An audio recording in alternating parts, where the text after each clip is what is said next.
तो हाँ जी मित्रों, स्वागत है तुम सभी का हमारे न्यू हॉरर स्टोरी में। तो गाइस मुझे पता है मैं बहुत ही ज्यादा लेट स्टोरी लेके आ रहा हूँ, मतलब बहुत ही ज्यादा भाई लेट हो गया। लेकिन गाइस मैं जानबूझ के अभी स्टोरी लेके आ रहा हूँ लेट, क्योंकि गाइस तुमको पता होगा कि अभी तक हमारी जो पहले स्ट्राइक थी वो अभी तक एक्सपायर नहीं हुई है। एंड भाई बहुत ही रिस्क लेके भाई मैं वीडियो डाल रहा हूँ तुम सभी लोगों के लिए। लेकिन गाइस आज की जो हमारी स्टोरी होने वाली है भाई वो ना हमारी बाकी स्टोरी से बिल्कुल ही डिफरेंट होने वाली है। क्योंकि देखो तुम्हें पता होगा हमारी स्टोरी जो होती है मोस्टली भाई वो हॉरर प्लस कॉमेडी का मिक्सअप होता है। लेकिन आज की जो स्टोरी होने वाली है भाई वो तुम्हें थोड़ी सी इमोशनल कर सकती है। कॉमेडी वगैरह जो भी होगा वो तो फ्लो में निकल जाएगा जो होगा। लेकिन गाइस अगर तुम लोग चाहते हो कि भाई कंटिन्यू स्टोरी वगैरह अब आए तो भाई इस वीडियो के ऊपर कम से कम 2000 कमेंट चाहिए भाई। देख लो मैं मजाक सट के बता रहा हूँ, तुम्हारे लिए कुछ भी पॉसिबल नहीं है। कम से कम 2000 कमेंट करवा दो, मैं वादा करता हूँ तुम लोगों से भाई मैं फिर से एक्टिव हो जाऊंगा। भाड़ में जाए स्ट्राइक स्ट्राइक भाई, तुम लोगों के लिए सब कुछ जायज है भाई। कंटिन्यू वीडियो जाएगी उसके बाद तो भाई कम से कम 2000 कमेंट करवा दो। एंड आज की जो हमारी स्टोरी होने वाली है भाई वो प्राची नाम की एक सब्सक्राइबर ने मेरे को भेजी है। एंड उसके भाई के साथ ये सारी चीजें हुई थी जो मैं अभी तुम्हें वीडियो में आगे बताऊंगा। एंड गाइस तुमको टाइटल वगैरह से पता लग गया होगा कि रक्षाबंधन के ऊपर ये स्टोरी है। तो भाई बिना टाइम वेस्ट करे अपनी स्टोरी को स्टार्ट करते हैं। तो गाइस ये जो स्टोरी है भाई वो शुभम नाम के एक लड़के की है जिसकी एक छोटी बहन है प्राची भाई, जिसने हमको ये सारी स्टोरी बताई है। एंड गाइस जो शुभम है जो प्राची है इन दोनों की मम्मी पापा की डेथ ना बचपन में ही हो गई थी। मतलब पहले उसकी मम्मी की डेथ हुई थी एंड फिर उसके कुछ टाइम बाद कुछ सालों बाद ही मतलब उसके पापा की भी डेथ हो गई थी। एंड भाई ये दोनों ना गाँव में रहते थे एंड इनके जो रिलेटिव्स थे भाई कोई काम नहीं आता है भाई। ये लोग गाँव के अंदर इनका जो घर था उसके अंदर ये लोग रहते थे। एंड भाई इनको ना खाने पीने की दिक्कत नहीं होती थी क्योंकि इनका ना ठीक ठाक गांव में जमीन वगैरह था जहाँ से इनको ना अच्छा खासा अनाज आता था। तो भाई जिसको बेच के भाई ये लोग ना अपना गुजर वगैरह करते थे। अब जो शुभम था भाई वो ना गांव से नोएडा आया हुआ था जॉब की तलाश में। उसका कोई रिलेटिव था, उसने कहा था कि भाई मतलब तू नोएडा आ जा, मैं तेरी जॉब लगा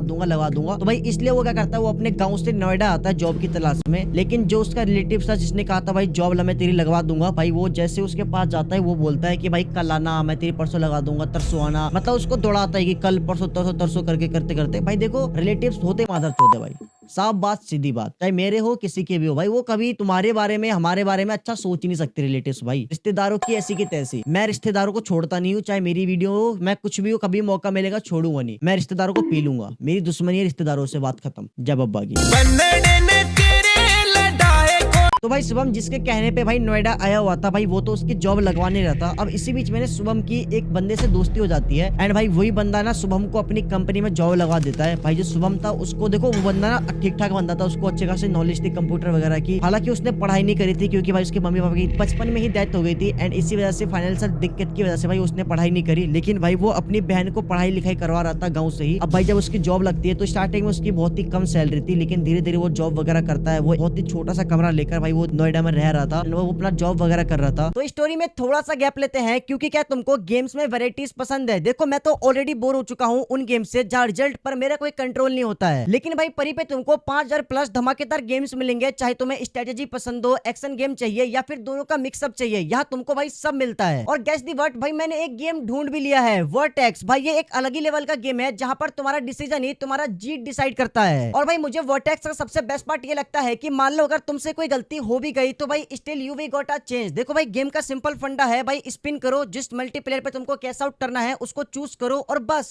तो फिर रेडियो गेमिंग की दुनिया में एंटर करने के लिए पिन कमेंट में लिंक दिया है, बस भाई जाके रजिस्टर करो और अभी खेलना शुरू करो। और भाई हाँ कुछ भी करने से पहले एक बार अपनी रिसर्च जरूर करो। अब क्या होता है धीरे धीरे वो जॉब करते करते भाई वो 2.5 साल कंटिन्यू भाई उस कंपनी में जॉब करता है एंड वो जिस चीज में जॉब कर रहा था भाई वो उस डिपार्टमेंट का मैनेजर बन जाता है। उस कंपनी में उस डिपार्टमेंट का मैनेजर बन जाता है एंड भाई उसकी सैलरी भी अच्छी खासी सैलरी हो जाती है। उसने कुछ पैसे इकट्ठा करे थे भाई, उसका एक सपना था कि भाई वो अपना खुद का एक घर खरीदेगा एंड वो अपनी बहन को गिफ्ट देगा भाई अपना, मतलब उसका सपना था बचपन से ही। तो भाई उसने कुछ पैसे इकट्ठा करे थे। अब वो क्या करता है वो ना अपने दोस्त को बोलता है कि भाई मेरे को ना एक घर खरीदना है जो कि थोड़ा सस्ता हो और अच्छा खासा हो जाए। तो जो उसका दोस्त था ऑफिस वाला वो बोलता है कि भाई मेरे एक चाचा है वो ना प्रॉपर्टी डीलिंग का काम करते हैं, वो ना मतलब मैं उनसे बोलूंगा तो तेरे को मस्त अच्छा सा घर दिलवा देंगे। वो जो शुभम था वो अपने दोस्त से बोलता है भाई ठीक है तो एक बार अपने चाचा से बात करियो एंड भाई देख ले अगर अच्छा खासा घर दिलवा सकते हो दिलवा दो भाई मेरे को। एंड गाइस इन 2.5 सालों के बीच में ना मतलब जो शुभम था भाई उसकी अपनी बहन से हर रोज बात होती थी भाई। वो अपनी बहन को अपनी सारी बातें बताता था कि भाई ऐसा दिन गया, ये गया, वो गया। एंड उसकी बहन भी भाई गांव में पढ़ाई कर रही थी भाई क्योंकि ना उसकी स्कूलिंग कंप्लीट नहीं हुई थी। वो इस टाइम ऑलमोस्ट 10th में थी तो भाई उसकी ना स्कूलिंग कंप्लीट नहीं हुई थी तो भाई वो गांव से स्कूलिंग कंप्लीट कर रही थी। तो भाई अब क्या होता है उसके अगले दिन शुभम ने अपने जिस दोस्त को कहा था कि भाई घर के लिए, वो आके शुभम को बोलता है कि भाई मैंने अपने चाचा को बोला घर के बारे में कि तेरे को घर चाहिए। तो उन्होंने कहा कि नोएडा में ही, मतलब नोएडा से थोड़ा सा हटके एक जगह है, वहाँ पे एक घर है, मतलब काफी काफी अच्छा घर है एंड थोड़ा सस्ते में तेरे को मिल जाएगा, क्योंकि नोएडा से थोड़ा बाहर है वो, तो सस्ते में घर तेरे को मिल जाएगा। तो भाई ये चीज सुनते ही जो शुभम था भाई वो क्या करता है, वो अगले दिन ही अपनी ऑफिस की छुट्टी लेता है एंड भाई वो ना उसके चाचा के साथ भाई चले जाता है घर देखने के लिए। एंड भाई जैसे वो घर देखता है भाई उसको वो घर बहुत ही ज्यादा पसंद आता है। वो जो घर था 2 मंजिल का घर था एंड भाई उस घर के अंदर क्या था कि अगर तुम घर लोगे घर के साथ साथ तुम्हें फर्नीचर भी मिल रहा था, सोफा गद्दा बेड वगैरह जितने भी सामान थे घर के अंदर भाई उसको ना उस घर के साथ फ्री में मिल रहा था। एंड भाई वो जो घर था वो उसको बहुत ही सस्ते मिल रहा था, बहुत ही ज्यादा सस्ते में। तो भाई वो इस अपॉर्चुनिटी को छोड़ना ही चाह रहा था एंड वो बोलता है कि भाई मुझे घर पसंद है, मैं ये घर खरीद रहा हूँ। लेकिन जब वो घर खरीदने वाला था वही की जो आसपास की जो कुछ आंटियां थी वो ना शुभम को बोलती है कि बेटा इस घर को मत खरीदो, इसमें कुछ ना कुछ तो झोल पांच है, इस टाइप का कुछ है। तो भाई वो सोचता है कि अरे आसपास के लोग हैं, ये लोग घर खरीदना चाहते होंगे तो भाई इनके मन में वो घर खरीदने का, लेकिन मैं खरीदो तो मेरे को मना कर रहे हैं। तो शुभम इनकी बातों पर बिल्कुल भी ध्यान नहीं देता है एंड वो ना उस घर को खरीद लेता है। अब भाई डाउन पेमेंट मारने के बाद वो ना कुछ किस्तें वगैरह बना देता है, मंथ में इतने इतने पैसे देते रहूंगा। जिस टाइम उसने घर खरीदा था ना उसके कुछ टाइम बाद ही मतलब ऑलमोस्ट मतलब 1 मंथ के अंदर ही उसी महीने में मतलब रक्षाबंधन आने वाला था। तो भाई शुभम सोचता है कि भाई क्या परफेक्ट टाइम पे मैंने घर खरीदा है भाई, कि इसी मंथ में रक्षाबंधन है एंड मैं इस रक्षाबंधन पे अपनी बहन को सरप्राइज दूंगा, गिफ्ट करूंगा घर। तो अब क्या होता है, जो शुभम था वो ना अपनी बहन को उस घर के बारे में बता देता है कि भाई मैंने फाइनली एक घर खरीदा है एंड अपनी उस घर का ना एकदम एग्जैक्ट लोकेशन अपनी बहन को बता देता है कि भाई इस जगह पे हमारा घर है, ये लोकेशन है, ऐसे सब कुछ मतलब अपनी बहन को अच्छे से बता देता है। एंड भाई जैसे उसकी बहन को पता लगता है कि भाई उसके भाई ने घर खरीदा है भाई वो बहुत ज्यादा खुश होती है, बहुत ज्यादा। उनका बचपन में भाई मम्मी पापा की डेथ हो गई थी एंड भाई उन्होंने बहुत ही ज्यादा स्ट्रगल देखा है एंड भाई अब जाकर उन्होंने एक घर खरीदा है, तो भाई मतलब बहुत प्राउड वाली मोमेंट वाली बात हो जाती है। अब क्या होता है, इन 2.5 सालों में जब से मतलब जो शुभम था वो अपने बहन को गाँव में छोड़ के दिल्ली आया हुआ था, नोएडा आया हुआ था, शिफ्ट हुआ था, जब से वो जॉब कर रहा था भाई इन 2.5 सालों में जो उसकी बहन थी भाई वो ना हर साल अपने भाई के लिए रक्षाबंधन पर राखी वगैरह बेचती थी, मतलब हर दिन भाई उसकी अपनी बहन से बातचीत होती थी, सब कुछ होता था। एंड हर रक्षाबंधन उसकी बहन थी भाई वो गाँव से अपने भाई के लिए रक्षाबंधन पे राखी बेचती थी नोएडा। एंड भाई अब क्या होता है 2.5 साल ऐसे बीत जाते, इन्होंने घर खरीद लिया। अब क्या होता है, जो शुभम था वो ना अपने नए घर के अंदर शिफ्ट हो जाता है। वो अपनी बहन को बुलाता है कि बहन तू आजा फटाफट, अभी रक्षाबंधन पे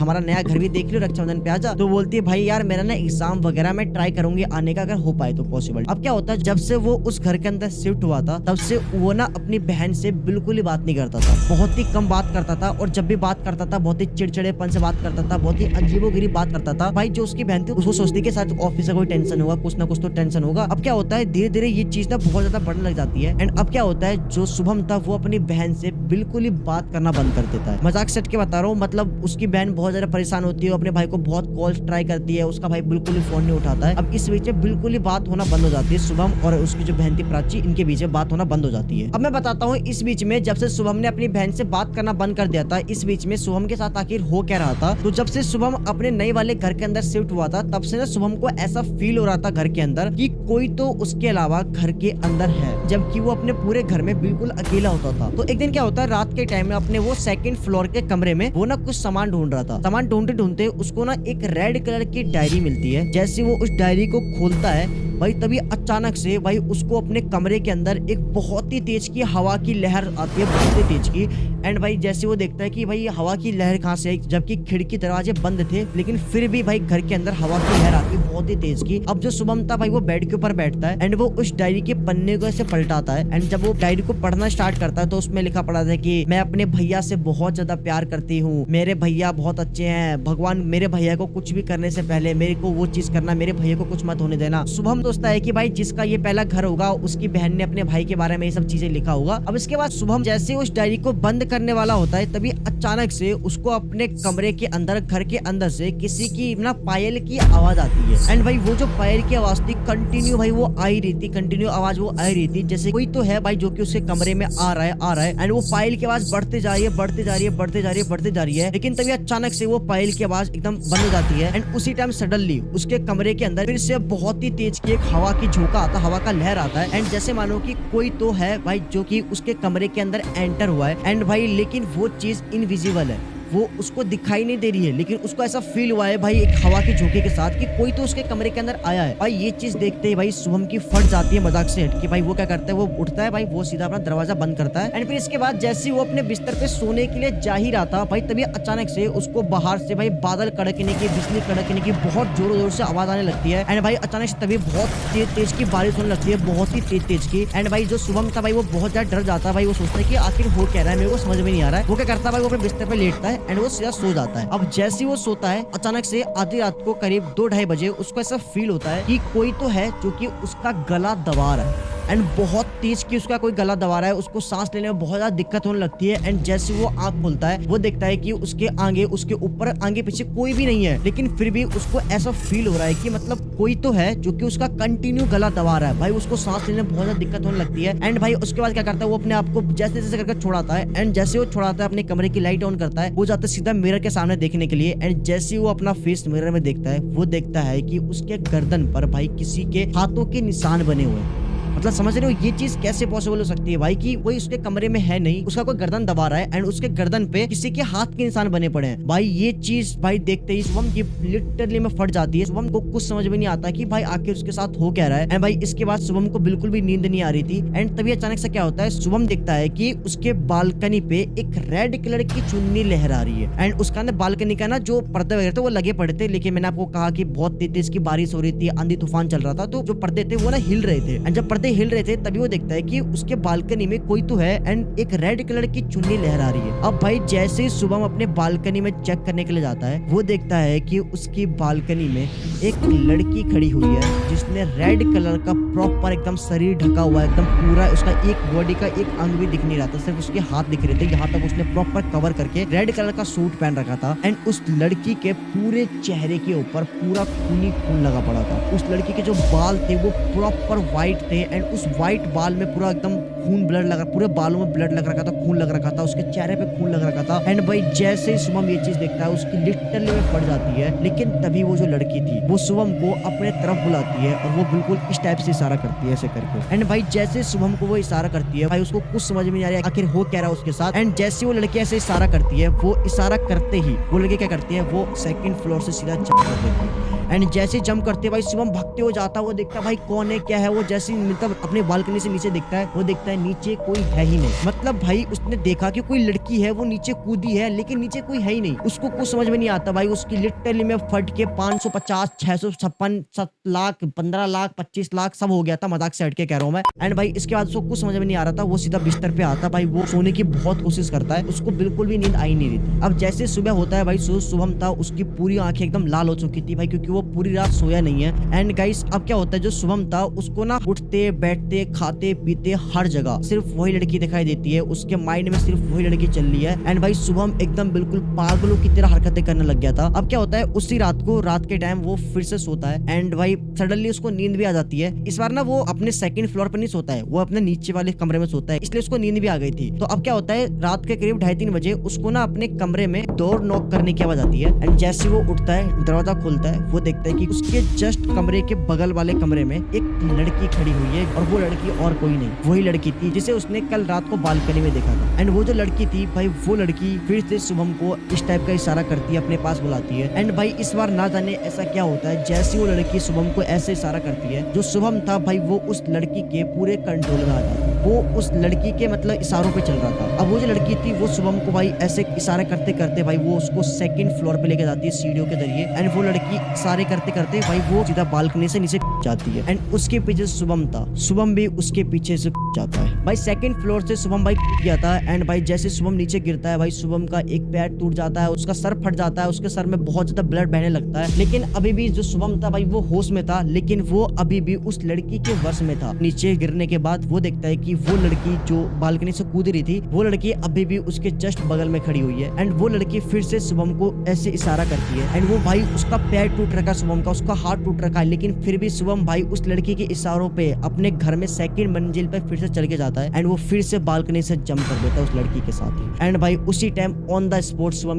हो जाती है एंड भाई जिस दिन मतलब शुभम की डेथ हुई थी उसके जस्ट अगले दिन रात को उसकी डेथ हुई थी एंड उसके अगले दिन ही रक्षाबंधन था एंड जो उसकी बहन थी जो प्राची थी भाई वो ना अपने भाई को सरप्राइज देने के लिए एक दिन पहले निकल गई थी रक्षाबंधन से अपने गाँव से। उसने सोचा कि मैं रक्षाबंधन पे जाके अपने भाई को सरप्राइज दूंगी, मतलब भाई वो खुश हो जाएगा और ना उसकी अपने भाई से बात भी नहीं हो रही थी एंड इस वजह से वो सोचती है कि मैं अपने भाई को सरप्राइज दूंगी। तो भाई रक्षाबंधन के सुबह सुबह ही जो प्राची थी अपने भाई के घर पे पहुंच जाती है। उसके पास ना मतलब घर का लोकेशन था। अब जैसे ही प्राची अपने भाई के घर पे पहुंचती है वो देखती है कि भाई घर के बाहर भीड़ लगी पड़ी है, पुलिस की गाड़ी खड़ी हुई है। तो भाई वो लोगों को साइड करके जैसे भाई अपने घर के अंदर एंटर होने वाली थी वो देखती है कि घर के बाहर उसकी भाई की डेड बॉडी पड़ी हुई है। भाई जैसे प्राची ये चीज देखती है भाई प्राची को कुछ समझ में नहीं आता है। भाई वो बहुत जोर जोर से रोने लगती है। भाई वो अपने भाई को गले लगा लेती है एंड बहुत जोर जोर से रोने लगती है। वो बहुत रोती है एंड वो बोलती है कि भैया मतलब बचपन में मम्मी पापा का साया उठ गया मेरे ऊपर से, अब आप भी चले गए मेरे को छोड़कर, ये कैसे हुआ, अब कैसे हुआ। तभी अचानक से पीछे से ना एक आंटी आपस में बात कर रही थी कि मैंने तो पहले मना करा था कि ये घर मत लेना। तो भाई ये चीज प्राची सुन लेती है। प्राची और आंटी जाके बोलती है कि क्या हुआ, आपने अभी कुछ बोला? बोलते कि मैंने तुम्हारे भाई को मना करा था कि इस घर को मत लेना क्योंकि इस घर के अंदर कुछ ना कुछ तो लफड़ा है। क्योंकि अब तक जितने भी लोग इस घर के अंदर रहने के लिए आए हैं भाई उन्होंने अपनी जान ले ली या तो फिर वो पागल हो गया है। एंड भाई इसके बाद जो उसकी बहन थी वो बहुत ज्यादा रोती है। भाई वो अपने भाई के लिए मतलब गाँव से राखी लेकर आई थी। तो भाई वो राखी निकालती है, वो अपने भाई के हाथों पर राखी बांधती है भाई वो। एंड भाई सभी लोग वहाँ पे देख के इमोशनल हो जाते हैं कि भाई मतलब भाई बहन का प्यार। एंड भाई वो अपने भाई के मतलब बॉडी के ऊपर राखी बांध रही है, हाथों पे राखी बांध रही है। एंड भाई जो प्राची थी वो बहुत ज्यादा रोने लगती है। फिर भाई ये लोग सभी लोग मिलके अंतिम संस्कार करते हैं। कुछ करने के बाद भाई वो उसी दिन अपने भाई के घर में ही मतलब सेकंड फ्लोर के ऊपर रात को बैठी हुई थी। एंड भाई वो रो रही थी, अपने भाई को याद कर रही थी भाई, क्योंकि भाई उसके लिए ये टाइम बहुत ही ज्यादा डिफिकल्ट था। अब क्या होता है रोते रोते ही ना मतलब ऐसे बैठे बैठे उसका ध्यान जाता है उसी रेड कलर की डायरी के ऊपर जो कि भाई उसके बेड के जस्ट बगल पे टेबल पे ऊपर रखी हुई थी। तो भाई वो ना उस डायरी को उठाती है एंड जैसी वो उस डायरी को खोलती है तो भाई अचानक से उसको अपने कमरे के अंदर एक हवा का झोंका बहुत ही तेज की फील होता है कि मतलब बहुत तेज की कोई हवा उसके कमरे के अंदर एंटर हुई है। एंड वो इस पे इतना ध्यान नहीं देती है, वो सोचती है कि बाहर से हवा आई होगी, वो ध्यान नहीं देती है। अब भाई वो ना उस डायरी को पढ़ना स्टार्ट करती है। उस डायरी पे लिखा पड़ा था, तुमको मैंने पहले बताया था कि मेरा भैया सबसे अच्छा है, भगवान मेरे भैया को कभी कुछ मत होने देना, मुझे होने देना। एंड भाई जैसे ये चीज वो पढ़ती है भाई उसकी बहन प्राची भाई वो बहुत ज्यादा इमोशनल हो जाती है, वो रोने लगती है, उसको अपनी भाई की याद आने लगती है। एंड भाई वो बहुत जोर जोर से रोने लगती है। एंड अब क्या होता है भाई रोते रोते भाई उसकी कब आंख लग जाती है उसको बिल्कुल भी अंदाजा नहीं होता है। अब क्या होता है रात के टाइम उसको ना वॉशरूम लगती है प्राची को। एंड वो जैसे उठती है वो देखती है कि उसके बालकनी में एक रेड कलर की चुन्नी लहरा रही है। भाई जैसे वो देखती है भाई वो उठती है, सीधा पर्दा हटाती है, बालकनी जाके देखती है। जैसे वो पर्दा हटाती है भाई वो देखती है कि बालकनी में एक लड़की खड़ी हुई है जिसने रेड कलर की सूट पहन रखा है प्रॉपर। एंड उसका पूरा चेहरा ब्लडी ब्लड हो रखा है, उसका पूरा बाल ब्लडी ब्लड हो रखा है। एंड ये वही लड़की थी जो शुभम को दिखाई देती थी। एंड वो लड़की प्राची को अपनी तरफ बुलाती है बिल्कुल इस तरह इशारा करके। लेकिन जैसी वो लड़की भाई प्राची को ऐसे इशारा करती है जो प्राची थी भाई वो उस लड़की के वश में आ जाती है। भाई प्राची को अपने बॉडी के ऊपर बिल्कुल भी कंट्रोल नहीं होता है। जो प्राची की बॉडी थी वो लड़की कंट्रोल कर रही थी। एंड वो जो लड़की थी वो प्राची को भाई बालकनी की तरफ लेके आती है। एंड वो जो लड़की थी वो खुद सेकंड फ्लोर के बालकनी से वहां से जंप कर देती, नीचे कूद जाती है। एंड जो प्राची थी उसके पीछे भाई वो भी उस बालकनी से जंप करने वाली थी। लेकिन तभी अचानक से कोई एक एनर्जी भाई प्राची को अपनी तरफ पीछे खींच लेती है। एंड भाई जैसे उसको पीछे खींचता है कोई भाई वो मतलब होश में आती है, वो देखती है कि वो लड़की नीचे कूद गई। वो जैसे नीचे देखती है नीचे कोई भी नहीं होता है। एंड वो देख रही थी कि भाई वो भी नीचे कूदने वाली थी, उसको कुछ समझ में नहीं आता है। भाई वो सोचता कि मेरे को भी पीछे किसने खींचा, ये क्या हो रहा है, इस घर के अंदर क्या हो रहा है, भाई कुछ ना कुछ तो गड़बड़ है भाई। एंड उसके भाई के साथ भी कुछ ना कुछ तो हुआ होगा। एंड भाई ये चीज सोचकर भाई वो ना अपने बेड के ऊपर बैठकर रोने लगती है बहुत जोरों जोरों से। एंड जब वो रो रही थी भाई तभी अचानक से उसको अपने कमरे के अंदर से किसी की रोने की आवाज आती है। एंड वो देखती है कि उसी कमरे के कोने में एक ब्लैक कलर की फिगर बैठी हुई है। एंड वो जो ब्लैक कलर की फिगर थी वो बिल्कुल उसके भाई की बॉडी की तरह लग रही थी, बिल्कुल उसके भाई की तरह लग रही थी। एंड भाई तभी उस फिगर में से आवाज आती है कि वो मार देगी तुझे, वो किसी को नहीं छोड़ेगी, वो इस घर में किसी को नहीं छोड़ेगी, जो भी इस घर में रहने आता है वो उसको मार देती है। बहन तू भाग जा, बहन यहाँ से तू भाग जा। एंड भाई जैसी वो ये चीज सुनती है उसकी बहन वो देखती है वो जो ब्लैक कलर की फिगर थी वो अचानक से गायब हो जाती है। एंड उसको कुछ समझ में नहीं आता है कि भाई ये सब चीजें क्या हो रहा है। उसकी भाई की आवाज थी भाई, उसके भाई ने उसको ये सब चीजें वार्निंग क्यों दी, वो समझ जाती है भाई कि उसके भाई के साथ कुछ ना कुछ तो गलत हुआ है। एंड इस घर के अंदर कुछ ना कुछ तो गड़बड़ है। भाई वो उस रात को बिल्कुल भी सोती नहीं है। एंड वो अगले दिन ही भाई वो एक पंडित जी को बुलाती है। एंड वो जिस पंडित जी को बुला के लेके लेके आई थी। भाई मैं पहले बता दूं वो पंडित जी बहुत ही महान थे, बहुत ही मतलब उन्होंने सिद्धियां हासिल कर रखी थी, बहुत ही मतलब संत मतलब पंडित जी थे वो। अब क्या होता है वो पंडित जी जैसे ही उस घर के अंदर एंटर करते हैं, उसके प्राचीन घर के अंदर, वो बताते हैं कि इस घर के अंदर किसी आत्मा का साया है एंड भाई इसके लिए मुझे हवन करना पड़ेगा एंड इसके बाद ही जब हम लोग इस घर को मतलब उस आत्मा से मुक्त करा सकते हैं। भाई प्राची बोलती कि पंडित जी आपको जो करना पड़े आप वो करो। अब इसके बाद जो पंडित जी थे भाई वो अपने साथ ना टोटल 11 पंडितों को भाई घर के अंदर बुलाते हैं। उस घर के अंदर हवन होता है। अब जब हवन हो रहा था भाई उस टाइम ना वो जो आत्मा थी वो ना हवन रोकने का बहुत कोशिश करती है। वो जो हवन में जो आगे जल रही थी वो उस आग को ही मुझा देती है। लेकिन मैंने तुम्हें पहले बताया था कि वो जो पंडित जी थे भाई उन्होंने बहुत ही सिद्धियां हासिल कर रखी थी एंड भाई उनको ना मतलब बहुत ही एक्सपीरियंस था। तो वो पंडित जी फिर से हवन वगैरह चालू करते हैं, भाई मंत्र वगैरह पढ़ना स्टार्ट करते हैं, जाप कर रहे हैं। तो 11 पंडित भाई बैठकर भाई हवन कर रहे हैं, हवन कुंड के ऊपर मंत्र जाप कर रहे हैं कंटिन्यू। एंड तब जाकर भाई वो जो पंडित जी थे भाई वो उस आत्मा के ऊपर काबू करते हैं, उस आत्मा को अपने वश में कर लेते हैं। एंड फिर इसके बाद वो जो पंडित जी थे भाई उससे पूछते हैं कि भाई क्या दिक्कत है, मतलब तुमने इस घर के अंदर ऐसा सब क्यों करा, भाई इसके भाई की जान क्यों ली, सारी बातें पूछते हैं। फिर वो जो आत्मा थी वो लड़की थी वो बताती है कि उसका नाम खुशबू है एंड आज से बहुत साल पहले भाई उसी घर के अंदर जिसके अंदर प्राची रह रही है अभी, उसके अंदर ना इनकी पूरी फैमिली रहती थी खुशबू की। उसका एक बड़ा भाई था खुशबू थी एंड उसके मम्मी पापा थे। लेकिन जो उसका बड़ा भाई था भाई वो ना बहुत ही नशा वगैरह करता था, दारू वगैरह पीता था, वो घर में रहता ही नहीं था एंड ये चीज उसके पापा को बिल्कुल भी पसंद नहीं थी। अब क्या होता है जब उसके पापा की ना डेथ होने वाली थी उस टाइम ना उसके पापा ने सारी जमीनें ना अपनी बेटी के नाम कर दी थी। अपने बेटी के नाम एक फूटी कौड़ी नहीं रखा था, कुछ भी नहीं रखा था एंड भाई ये चीज ना उसके भाई को बिल्कुल भी अच्छी नहीं लगती है। तो अब क्या होता है उसके पापा की डेथ होने के बाद जो उसका भाई था वो ना रक्षाबंधन के दिन ही अपनी बहन से राखी बंधवाता है एंड रात के टाइम वो अपनी बहन को छत के ऊपर लेके जाता है एंड उस छत से उसको धक्का दे देता है एंड इसी वजह से ऑन द स्पॉट उसकी बहन हो जाती है। खुशबू वो कह रही थी कि भाई वो अपने भाई से बहुत ज्यादा प्यार करती थी, भले ही जैसा था उसका भाई नशा करता था कुछ भी करता था लेकिन वो अपने भाई को बहुत ज्यादा प्यार करती थी। लेकिन उसके भाई ने उसकी जान ले ली एंड तभी से उस घर के अंदर भाई उसकी आत्मा भाई भटकती रहती है एंड भाई उस घर के अंदर जो भी रहने के लिए आता है, जो भी उस घर को खरीदता है भाई वो उसको भाई मार देती है, उसको पागल कर देती है। एंड भाई तुमने एक चीज नोटिस करा होगा जब जो उसकी बहन थी प्राची थी वो ना उस लड़की के वश में आकर उस छत से कूदने वाली थी तब कोई एनर्जी प्राची को खींचती है। तो वो कोई एनर्जी और कोई नहीं, जो प्राची का भाई था शुभम वो था। वो अपनी बहन को प्रोटेक्ट कर रहा था, उसने अपनी बहन को मतलब कुछ होने नहीं दिया एंड उसी ने अपनी बहन को खींचा था। एंड भाई रक्षाबंधन देखो एक भाई बहन का पवित्र त्योहार होता है। इस दिन भाई बहन अपने भाई को राखी बांधती है एंड भाई एक अलग ही मतलब रिलेशन होता है भाई बहनों का। माना कि नकचड़ी होती है बहनें, लेकिन जैसे भी है भाई हमारी बहनें हैं यार, रिस्पेक्ट करो यार। कभी ये सब चीजें हम नहीं कर रहा हूँ। एंड अब जाके जब पूजा पाठ होता है तो भाई जो उसके भाई था शुभम उसकी भी आत्मा को शांति मिल जाती है एंड जो लड़की थी जिसकी आत्मा उस घर के अंदर भटक रही थी उसकी भी आत्मा को शांति मिल जाती है। तो गाइस रक्षाबंधन आने वाला है एंड तुम सभी को एडवांस में हैप्पी रक्षाबंधन। भाई फटाफट कम से कम 2000 कमेंट कर दो रक्षाबंधन की खुशी में। भाई बहन का त्योहार पवित्र होता है। Happy Rakshabandhan. Thank you so much for watching. मिलते हैं नेक्स्ट वीडियो में, तब तक के लिए बाय बाय।